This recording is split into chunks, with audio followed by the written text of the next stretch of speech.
I'd just like to pay my respects to the elders, both past and present, of the land I'm here today, the Gomeroi people, and I'd just like to say thanks to them for letting me share some of my cultural knowledge from my area where I come from.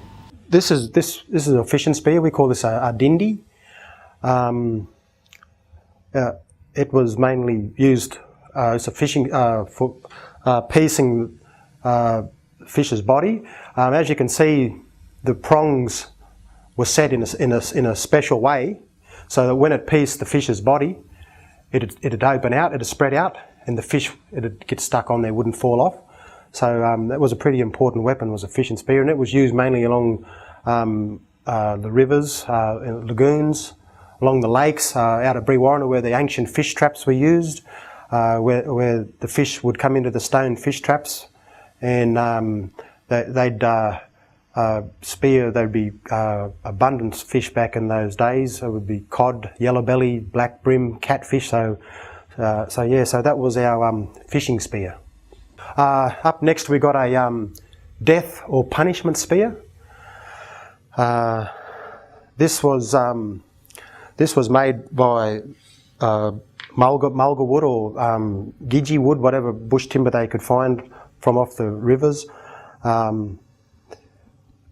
They'd place these stone quartz rocks, which they'd find on the ridges just away from the rivers, and they'd place them in with, set them in with the mulga or spinifex gum, which was only found in a certain time of the year.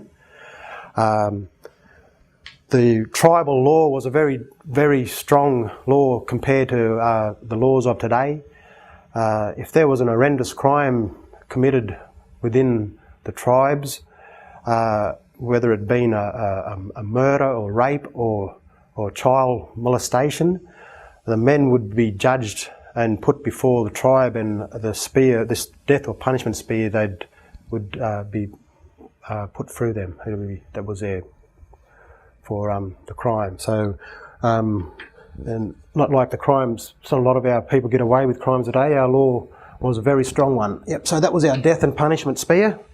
One of the other spears I couldn't bring in today was a hunting or a fighting spear, and this was launched with the woomera, and a woomera is Aboriginal word for a launching pad, or so it was placed in the back here with our little the point, and it would be thrust to use for hunting and in tribal fights. So that was our woomera.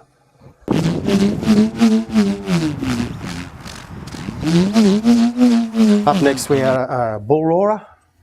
Okay, this was when twirled through the air, it used to make a low droning sound, or a burring sound, if you're going to say, but it was mainly means of communication within the tribes to let them know if there was a corroboree on or a tribal fight. And I've also, my dad was told that it was also used as like a mating call. So yeah, that was our bull roarer.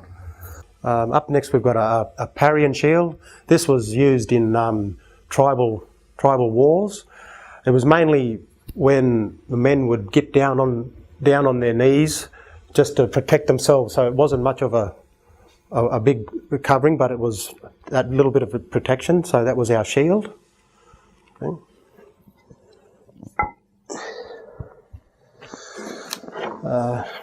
Up next we've got a stone axe. This was made with a handle from the bush timber. It was a stone, the right shape, which was found in the water, where the water used to run over it. It was shaped, natural shape, and then rubbed down with the stone, another stone to get the point. It was placed in the handle here and bound with sinews from the kangaroo tail, and then with the spinifex or mulga gum, and that was made, and that was used mainly to cut the bark dishes or coolamans, which the women used, bark canoes from the river gums, and also on the sand hills, you'd used to see a lot of the scarred trees. They were used for coffins.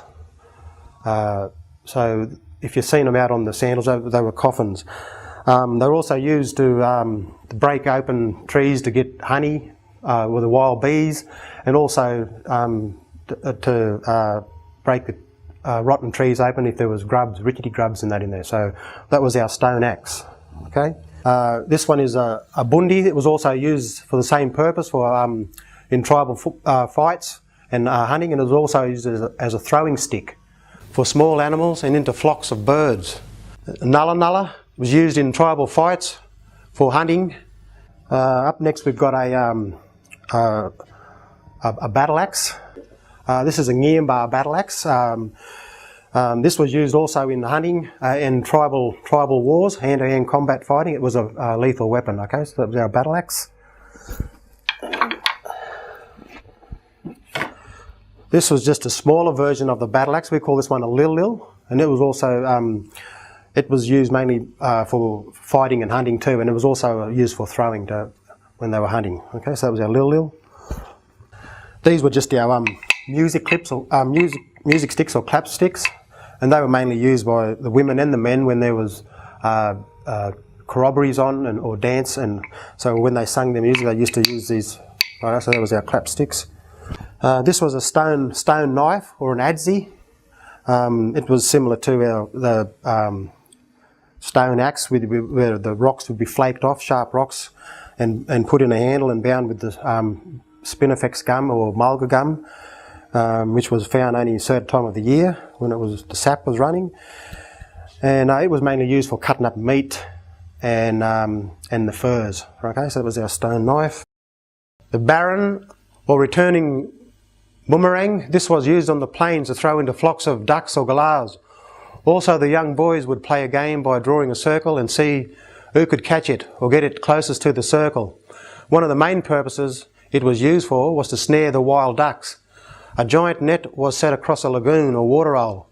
When the ducks were on the water, the men would whistle like hawks, which would frighten the ducks.